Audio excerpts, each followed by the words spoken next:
Hey guys, welcome back to the channel. Our first story is titled, My husband's ex moved in with us without asking. I lost it.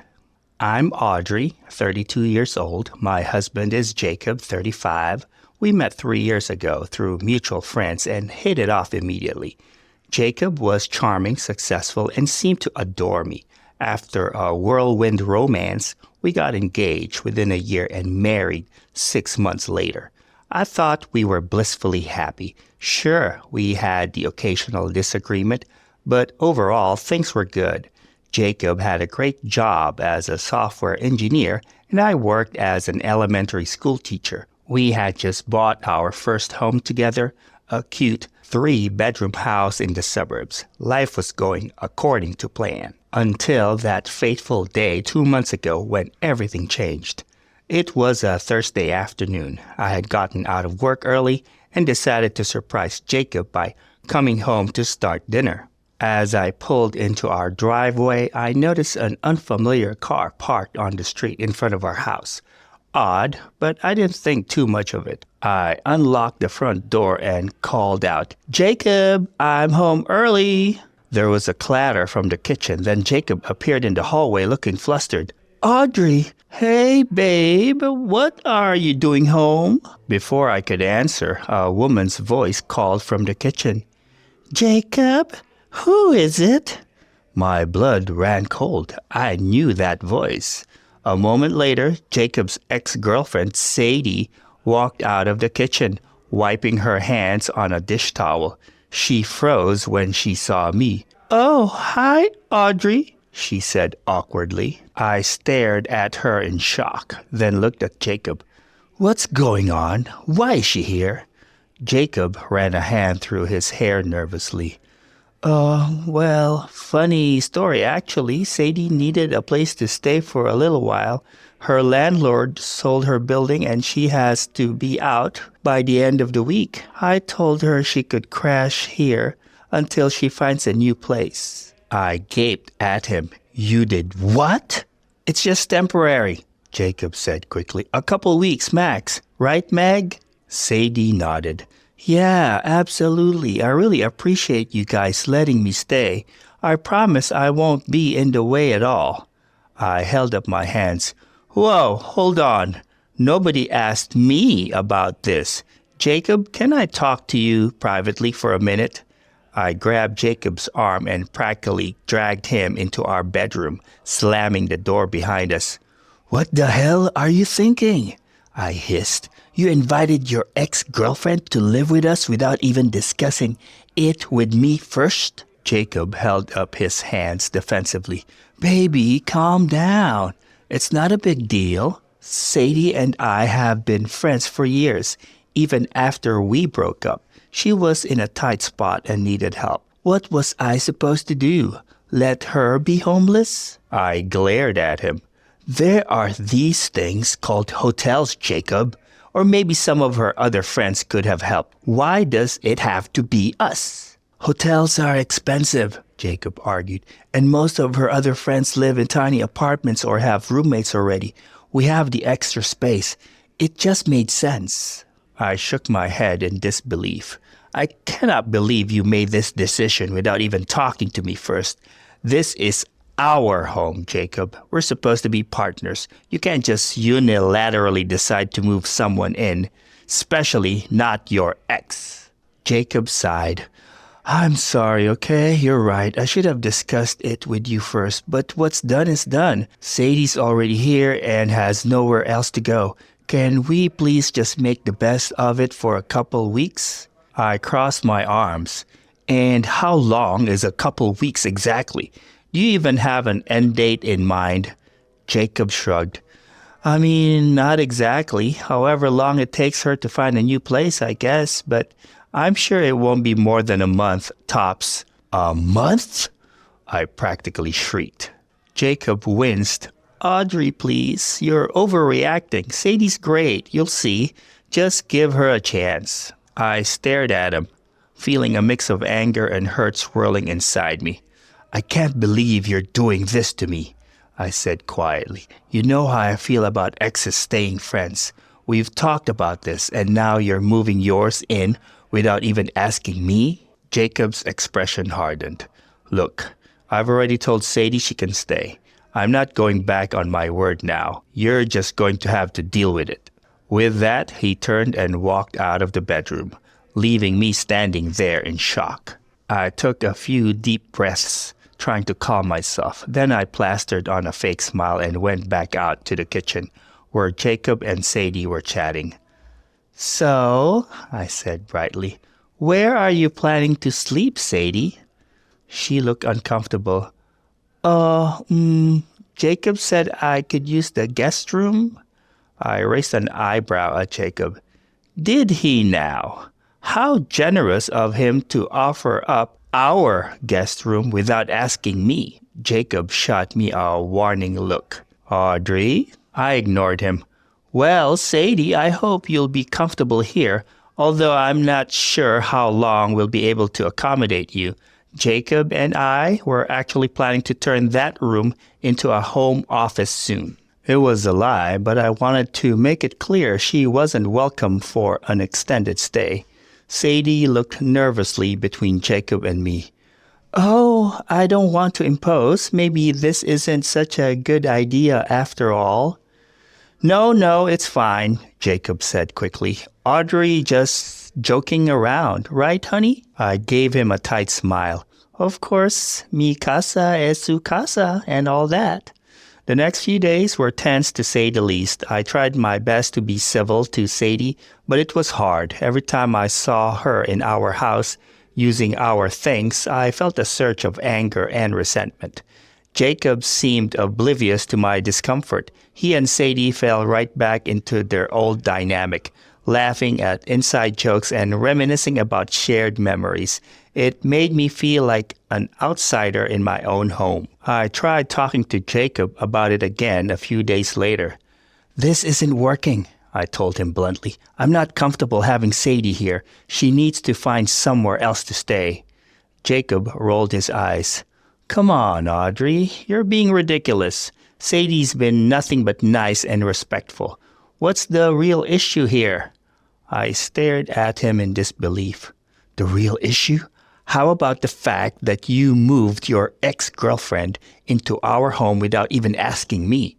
Or the way you two act around each other, like I'm not even here. It's disrespectful and hurtful, Jacob. He scoffed. Now you're just being paranoid. Sadie and I are friends, nothing more. You need to get over your insecurity. His dismissive attitude pushed me over the edge. Insecurity? Are you kidding me right now? This has nothing to do with insecurity and everything to do with you completely disregarding my feelings and our marriage. We went back and forth for a while, voices rising. I was hurt and angry that Jacob couldn't seem to understand why this situation was so upsetting to me. He accused me of being dramatic and unreasonable. Finally, I'd had enough. You know what? I can't do this right now. I'm going to stay with Leah for a few days. Maybe that will give you some time to think about your priorities. Jacob's eyes widened in surprise. Audrey, don't be like this. You don't need to leave. I shook my head as I grabbed an overnight bag and started throwing clothes into it. Yes, I do. Clearly, I'm not wanted or respected in my own home right now. That's not true, Jacob protested, but I was beyond listening at that point. I called my best friend, Leah, on my way out the door. She was outraged on my behalf when I explained the situation and immediately offered to let me stay with her. The next few days were a blur of anger, hurt, and confusion. I alternated between crying on Leah's shoulder and ranting about Jacob's betrayal. She was supportive but also encouraged me to really think about what I wanted. Is this something you can move past? She asked gently. Or is it a deal breaker for your marriage? I honestly didn't know. Part of me still loved Jacob and wanted to believe we could work things out, but a bigger part felt deeply hurt by his actions and dismissal of my feelings. I realized there were cracks in our relationship that I'd been ignoring. After a week apart, Jacob finally reached out wanting to talk. We met at a neutral location, a coffee shop downtown. "I miss you," he said as soon as I sat down. "Please come home." I sighed. "Jacob, we can't just pretend everything's fine. You really hurt me." He nodded. "I know, I'm sorry. I should have talked to you before inviting Sadie to stay. That was wrong of me."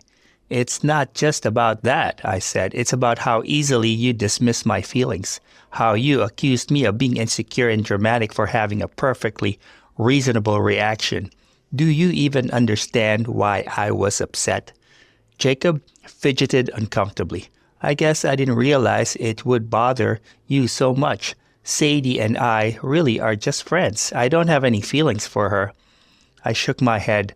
"That's not the point. The point is that you made a major decision about our home and our life together without even considering how I might feel about it. That's not how a marriage is supposed to work, Jacob." He was quiet for a moment. "You're right. I screwed up, but I want to make things right. What can I do?" I took a deep breath. I think we need some time apart to really evaluate our relationship and what we both want. I'm going to stay with Leah for a while longer." Jacob's face fell. "Are you saying you want a separation?" "I'm saying I need some space to think," I replied, "and I think you do too. We rushed into marriage without really knowing each other. Now I'm wondering if we want the same things after all." He looked like he wanted to argue, but finally just nodded. "Okay, if that's what you need, but please don't give up on us, Audrey. I love you." "I love you too," I said softly, "but sometimes love isn't enough." The next month was one of the hardest of my life. Jacob and I agreed to a trial separation. I stayed with Leah while he remained in our house. Sadie had finally found her own place, thankfully. We went to couples counseling and had a lot of difficult conversations. Slowly, I started to see the cracks in our relationship that I've been ignoring. Jacob had a pattern of making unilateral decisions without considering my feelings. He often dismissed my concerns as dramatic or overreacting. The counselor helped us dig into the root causes of our issues. Jacob admitted that he struggled with vulnerability and often defaulted to brushing off serious conversations. I realized I had a tendency to bottle up my frustrations until they exploded. As the weeks went by, I found myself feeling lighter and more clear-headed than I had in a long time. Being away from Jacob gave me perspective on our relationship. I started to question whether we were truly compatible long term. Jacob, for his part, seemed to be doing some serious self-reflection. He was more open and communicative than ever before. Part of me wondered if it was too little too late. About 6 weeks into our separation, Jacob asked to meet for dinner. I agreed, curious to hear what he had to say. We met at a quiet Italian restaurant, the same one where we'd had our first date. As we settled into our seats, Jacob reached across the table and took my hand. "Audrey," he said seriously, "these past weeks without you have been miserable.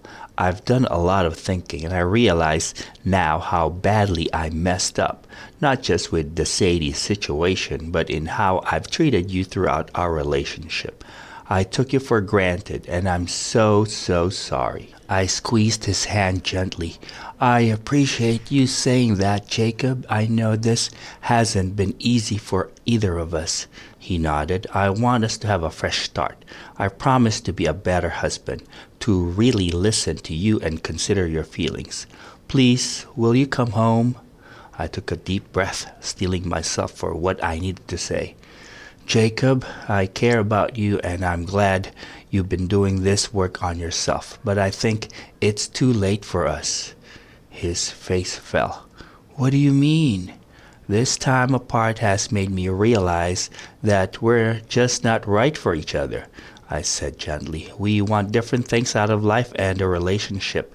I need a true partner, someone who values my input and respects me enough to make decisions together. I don't think that's you. Jacob's eyes filled with tears. Audrey, please. I can change. I can do whatever it takes. I shook my head sadly. I believe that you want to change. But I also think some of these issues are fundamental incompatibilities. Between us, we rushed into marriage without really knowing each other. Now that I see clearly, I don't think we're meant to be together long term. So that's it? Jacob asked bitterly. You're just giving up? I'm not giving up, I said firmly. I'm choosing to value myself and my own happiness. I think we'll both be better off in the long run if we go our separate ways now. Jacob argued and pleaded for a while longer, but I held firm. By the end of the night, we had agreed to move forward with a divorce. The next few months were a whirlwind of lawyers, paperwork, and dividing up our assets. It was painful and messy at times, but I knew in my heart I was making the right choice. Friends and family were shocked when we announced our divorce.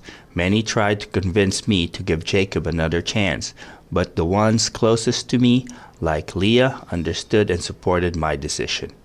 I'm proud of you for knowing your worth, Leah told me. You deserve someone who truly sees you as an equal partner. A year after that fateful day when I came home to find Sadie in our kitchen, my divorce was finalized. I'd moved into my own apartment and was slowly rebuilding my life. There were definitely hard days when I questioned my choices, but overall I felt lighter and more myself than I had in years. I rediscovered old hobbies, made new friends, and focused on my career. I ran into Jacob about 6 months after our divorce was final. We exchanged awkward pleasantries, both clearly uncomfortable. As we parted ways, Jacob hesitated. For what it's worth, he said quietly, you were right about everything. I'm sorry I couldn't be the partner you deserved. I gave him a small smile. Thank you for saying that. I hope you find happiness, Jacob. As I walked away, I felt the last bit of lingering doubt and regret melt away. I knew without question that I'd made the right choice. The next year was a journey of self-discovery and personal growth.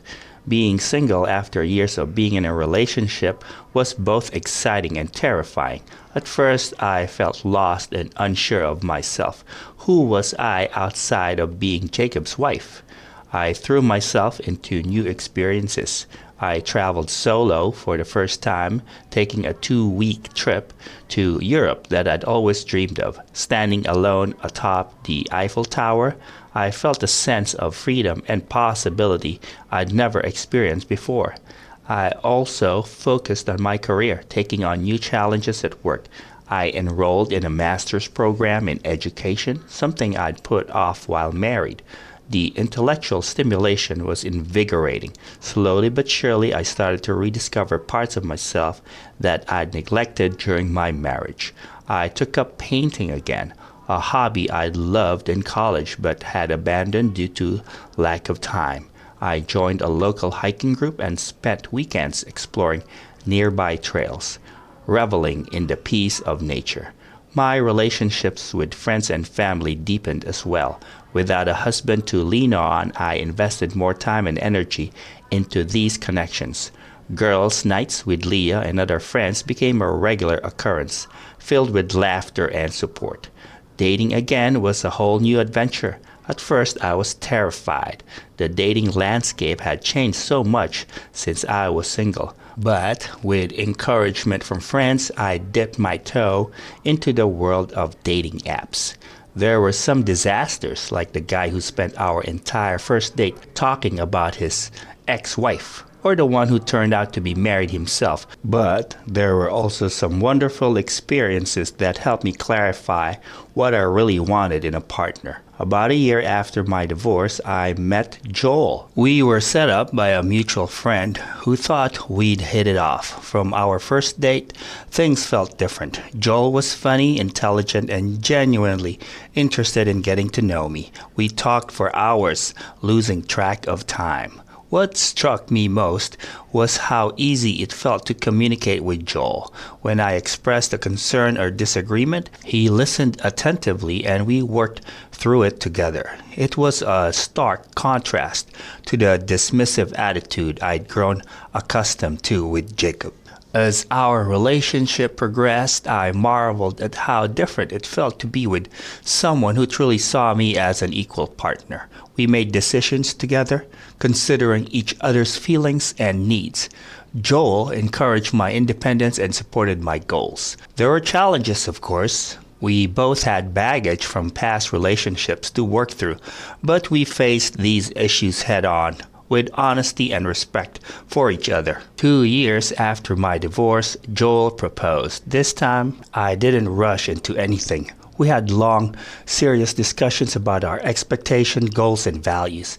When I finally said yes, it was with complete confidence that we were on the same page. On our wedding day, surrounded by friends and family, I felt a sense of peace and rightness that I'd never experienced before. This wasn't the fairy tale ending I'd once imagined. It was something better. It was real, hard-won happiness built on mutual respect, understanding, and love. As I exchanged vows with Joel, I silently thanked Jacob and Sadie. Their betrayal had been painful, but it led me to this moment. It taught me to value myself, to demand respect, and to never settle for less than I deserved. These days, my life looks very different than I ever imagined it would, but I'm happier and more fulfilled than ever before. Joel and I make all major decisions together, and he never dismisses my feelings. We're true partners in every sense of the word. I've continued to grow and evolve. I've completed my master's degree and am now working as a curriculum specialist, developing innovative teaching methods for elementary schools. Joel and I love to travel, and we made it a priority to explore new places together regularly. We're talking about starting a family soon, a prospect that both excites and terrifies me. But I know that whatever challenges come our way, we'll face them together as a team. Sometimes I look back on that day I came home to find Sadie in my kitchen, and I'm almost grateful. As painful as it was, it opened my eyes to the cracks in my marriage and gave me the push I needed to choose myself. To anyone out there in a similar situation, trust your gut. You deserve a partner who respects you and considers your feelings. Don't settle for less. It may be scary to walk away, but I promise there's a beautiful life waiting for you on the other side. The journey won't be easy. There will be days when you question everything, but keep pushing forward. Focus on yourself. Rediscover your passions. Nurture your friendships. Learn to trust yourself again. Here are my thoughts about the story. So, let's dive into this mess, shall we? First off, Jacob, my dude, what were you thinking? Moving your ex into your marital home without even giving your wife a heads up? That's not just a red flag, that's a whole damn parade of them.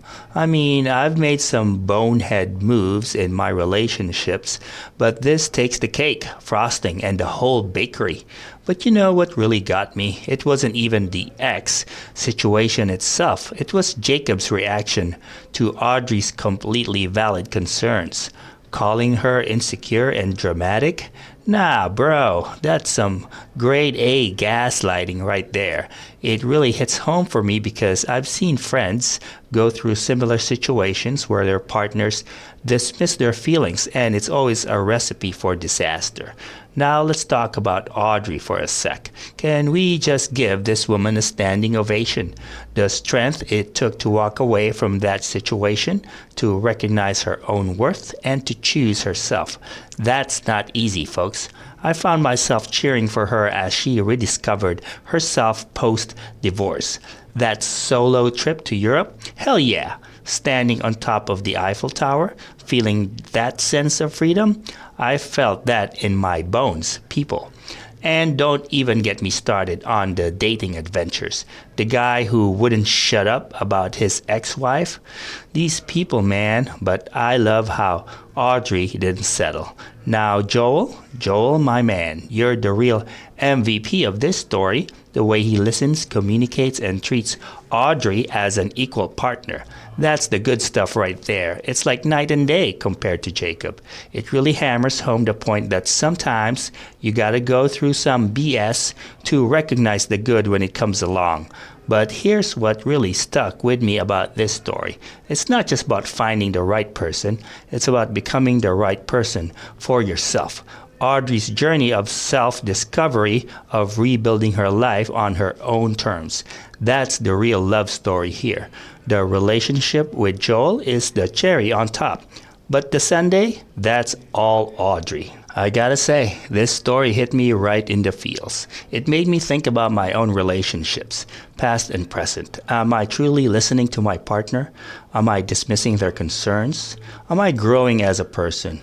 Or am I stuck in old patterns? Heavy stuff, guys. So, to all you beautiful people out there who might be struggling in a relationship or feeling lost after a breakup or just trying to figure out who the hell you are, take a page out of Audrey's book. Trust your gut. Don't settle for less than you deserve. And remember, your happily ever after might look different than you imagined, but it can be even better than you dreamed. And now, guys, we will move on to the second story of the video.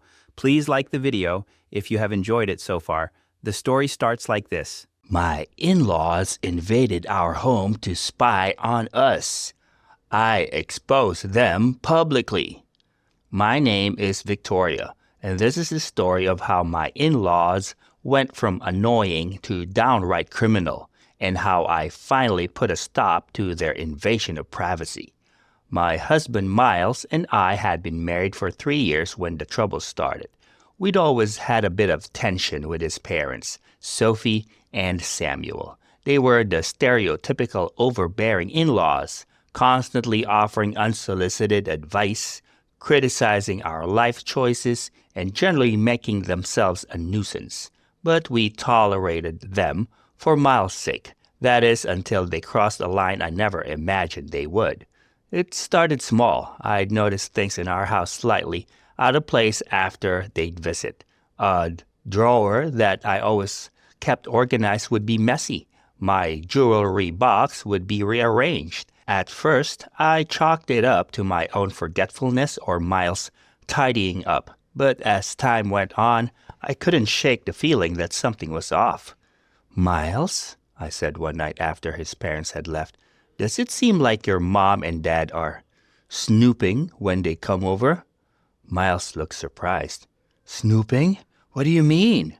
I explained the little things I'd noticed. Miles frowned, but seemed skeptical. "I'm sure it's nothing, Victoria," he said. "They're just trying to help.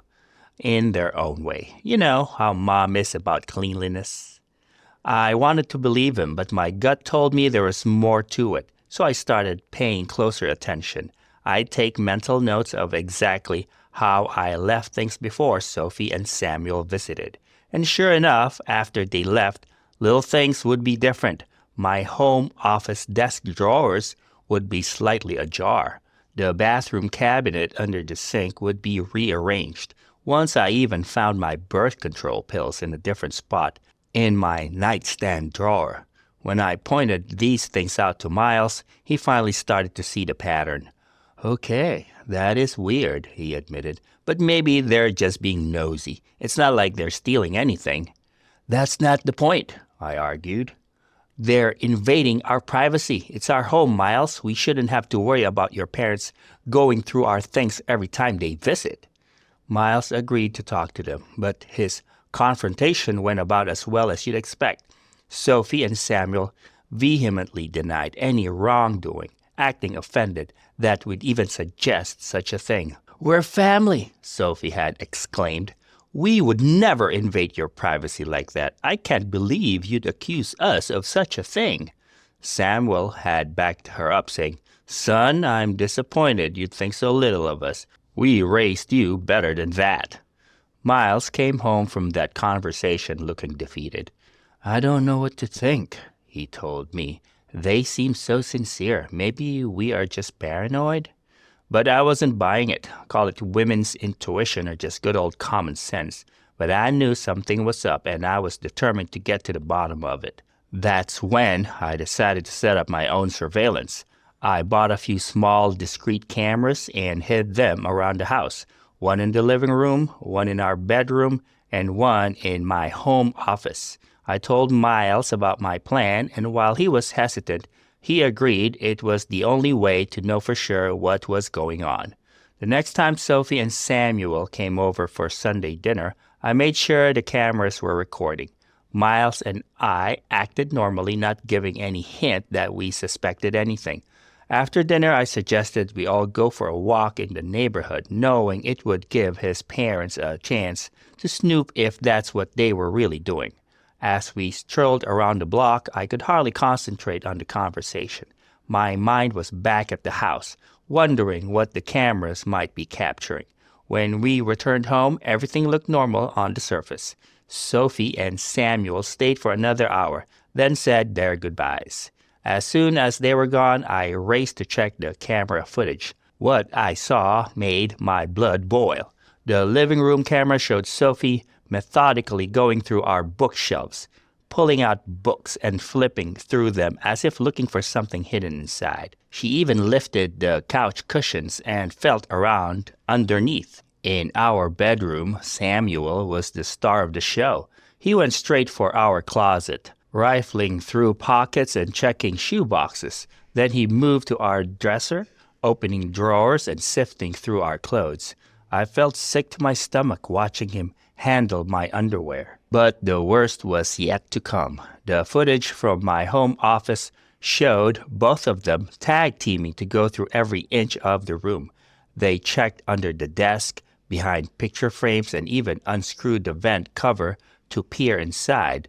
Then Sophie sat on my computer and tried to log in, cursing under her breath when she couldn't guess the password. I was shaking with anger by the time I'd watched it all. Miles was pale, a mix of shock and disgust on his face. "I can't believe it," he said, his voice barely above a whisper. "They really were. God, Victoria, I'm so sorry. You were right all along." I took a deep breath, trying to calm myself. "It's not your fault, Miles. You wanted to believe the best of them, but now we have proof. The question is, what do we do about it?" We spent hours discussing our options. Miles wanted to confront them privately, give them a chance to explain and apologize. I was skeptical, given how they'd react the last time we brought up our suspicions, but I agreed to give it one more shot. The next day, we invited Sophie and Samuel over for coffee. They arrived all smiles, completely oblivious to the storm that was about to break. As we sat around the kitchen table, an awkward silence fell. Sophie, ever the chatterbox, tried to fill it with small talk. "So, Victoria dear, how's work going? Still enjoying that new project you mentioned?" I took a deep breath, steeling myself. "Actually, Sophie, we need to talk about something important." Her smile faltered slightly. "Oh, what's that, dear?" Miles reached for my hand under the table, squeezing it reassuringly. "Mom, Dad," he began, his voice steady but strained, "we know what you've been doing when you visit our house." Samuel's brow furrowed. "What do you mean, son?" "We have video evidence of you going through our things," I said bluntly, "searching our bedroom, my office, trying to access my computer. We saw it all." The color drained from Sophie's face. Samuel's jaw clenched, a vein throbbing in his forehead. "Video evidence?" Sophie repeated, her voice shrill. "You've been spying on us?" I couldn't believe the audacity. "Spying on you? In our own home? You're the ones who've been invading our privacy." Samuel leaned forward, his eyes narrowed. "Now listen here, young lady. We are Miles' parents. We have a right to know what's going on in his life. If you two are hiding something..." "We're not hiding anything," Miles interjected, his voice rising. "And even if we were, that doesn't give you the right to go through our personal belongings. We're adults, for God's sake." Sophie's lower lip began to tremble, tears welling in her eyes. It was a tactic I've seen her use countless times when she felt cornered. "We only wanted to make sure you were okay," she sniffed. "You've been so distant lately. We were worried." "So you decided to raid our house instead of just talking to us?" I asked incredulously. "You don't understand," Samuel growled. "When you have children of your own, you'll know what it's like to worry constantly." Miles slammed his hand on the table, making us all jump. "Stop it! Just stop with the excuses and the guilt tripping. What you did was wrong, plain and simple. We trusted you, and you betrayed that trust." A tense silence fell over the room. Sophie was openly weeping now while Samuel sat rigid in his chair, jaw clenched. "We want you to apologize," I said firmly, "and we need you to promise that this will never, ever happen again. If you can't respect our privacy and our boundaries, then we'll have to seriously reconsider how much time we spend together." I expected contrition. I expected apologies. What I didn't expect was for Sophie to suddenly stop crying and fix me with a cold stare. She immediately turned on me and accused me of turning her son against her, of breaking apart their family. Samuel only backed her up, and I could see Miles at a loss about what he was witnessing. And with that, they stormed out, slamming the door behind them. Miles and I sat in stunned silence for a moment, trying to process what had just happened. Finally, Miles let out a long, shaky breath. "Well," he said, "that could have gone better." I couldn't help it. I burst out laughing. It was either that or cry. Miles joined in, and soon we were both laughing hysterically, the tension of the confrontation breaking like a dam. When we finally calmed down, Miles pulled me into a hug. "I'm so sorry, Victoria. I never thought they'd react like that. I can't believe they tried to blame you." I hugged him back tightly. "It's not your fault. Some people just can't admit when they're wrong." We spent the rest of the evening discussing what to do next.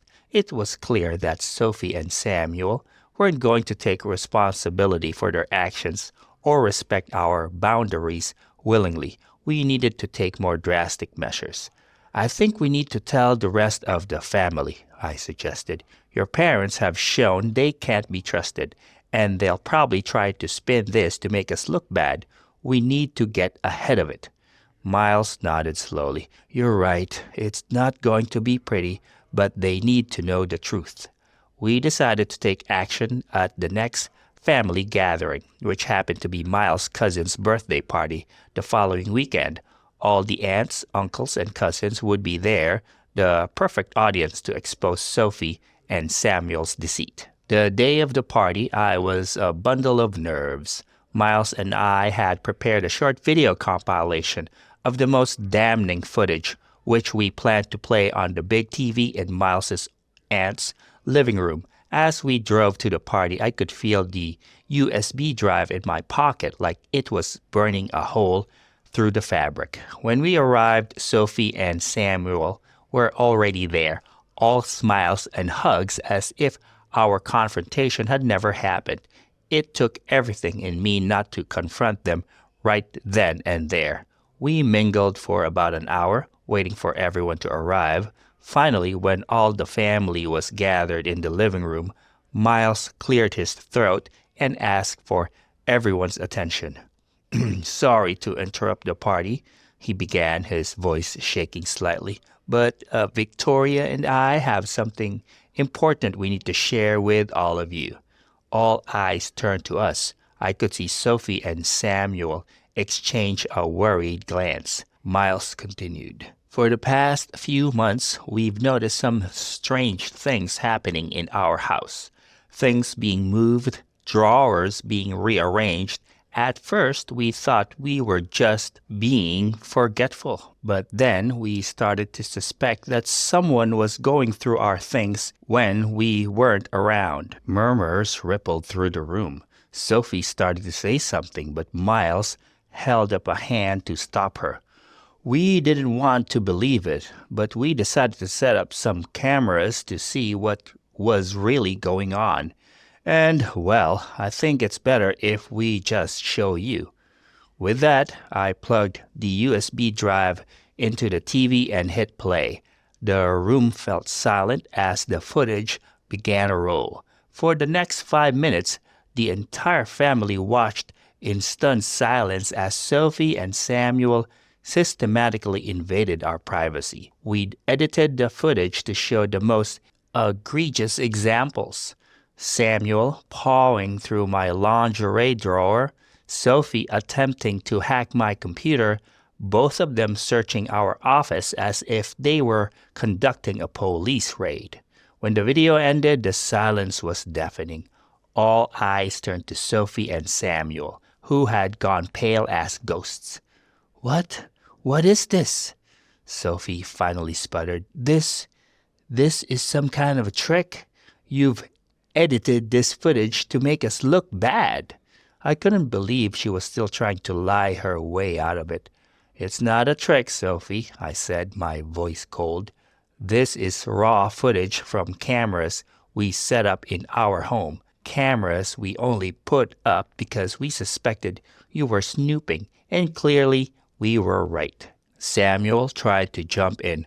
"Now, wait a minute. You had no right to film us without our knowledge. That's a violation of our privacy."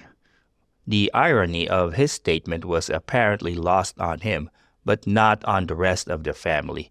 Miles's cousin let out a bark of laughter. "Are you kidding me, Uncle Samuel?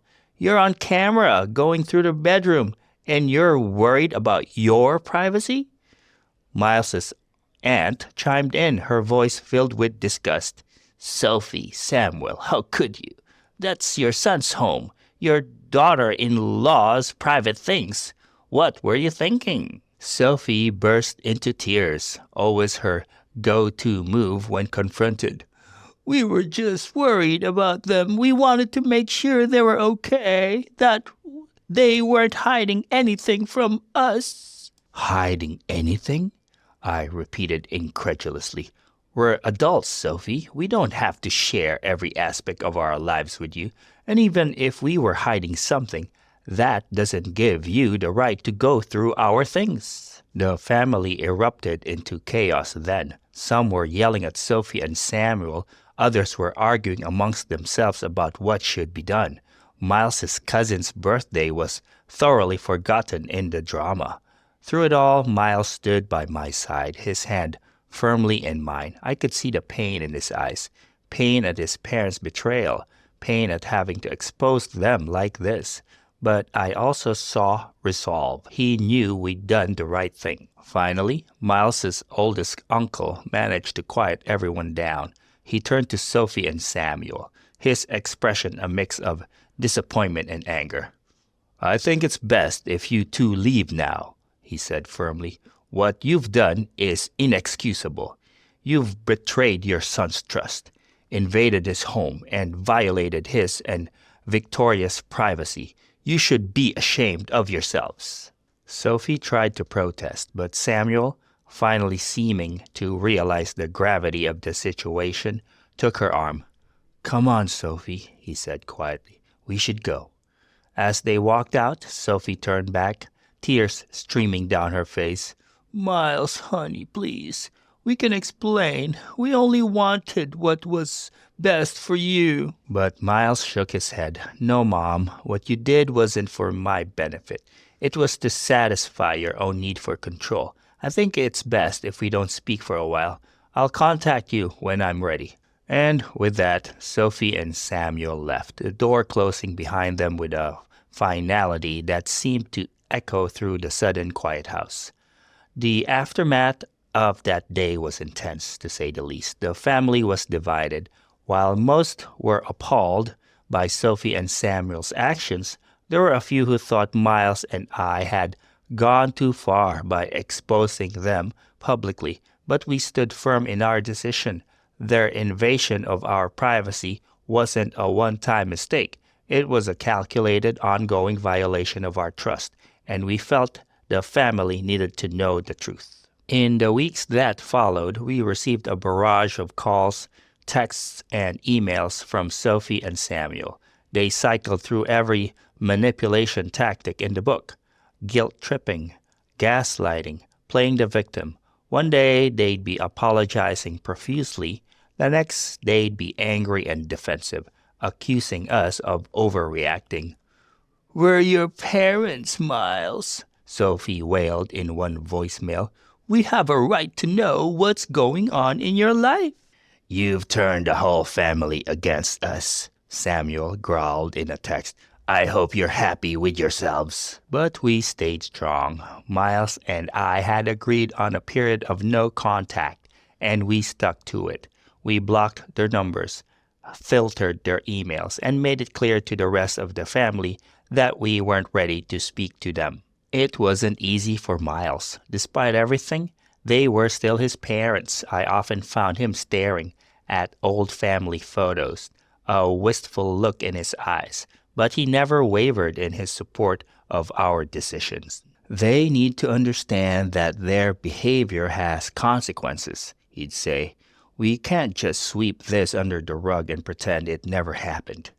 As time passed, we slowly began to feel safe in our own home again.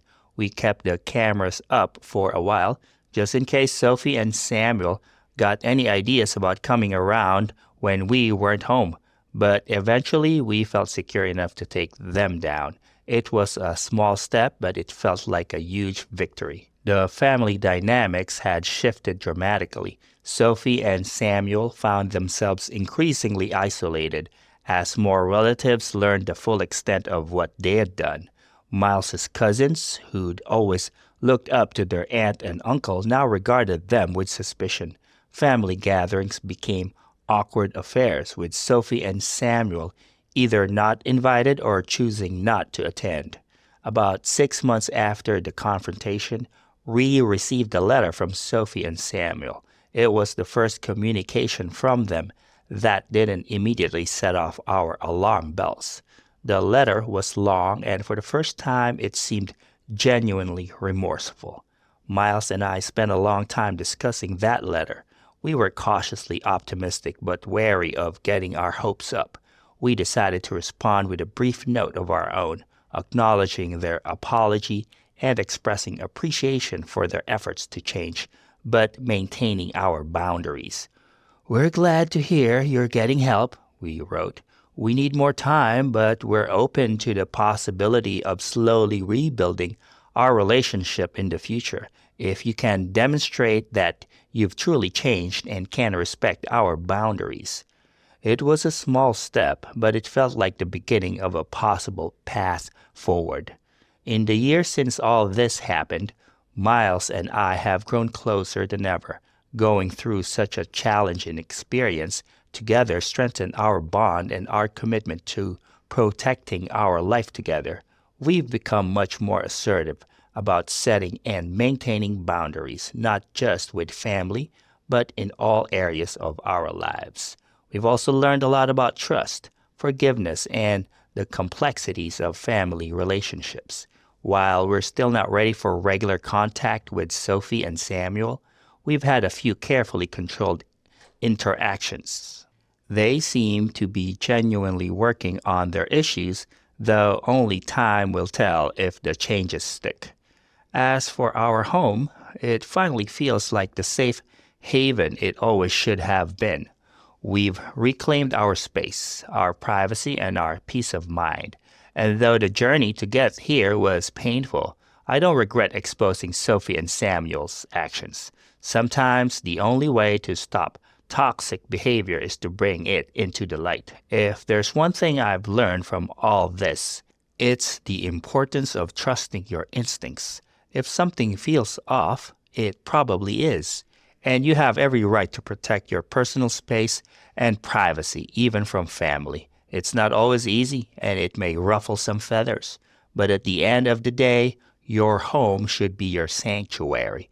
And no one, not even well-meaning or not so well-meaning in-laws, has the right to violate that. Here are my thoughts about the story. The way Victoria picked up on those little details, stuff being moved, drawers rearranged, that's some next level awareness right there. I mean, how many of us would have just brushed that off as forgetfulness or blamed it on our partners? Victoria's got those detective skills on lock. And Miles, man, I feel for the guy. Imagine being caught between your wife and your parents like that.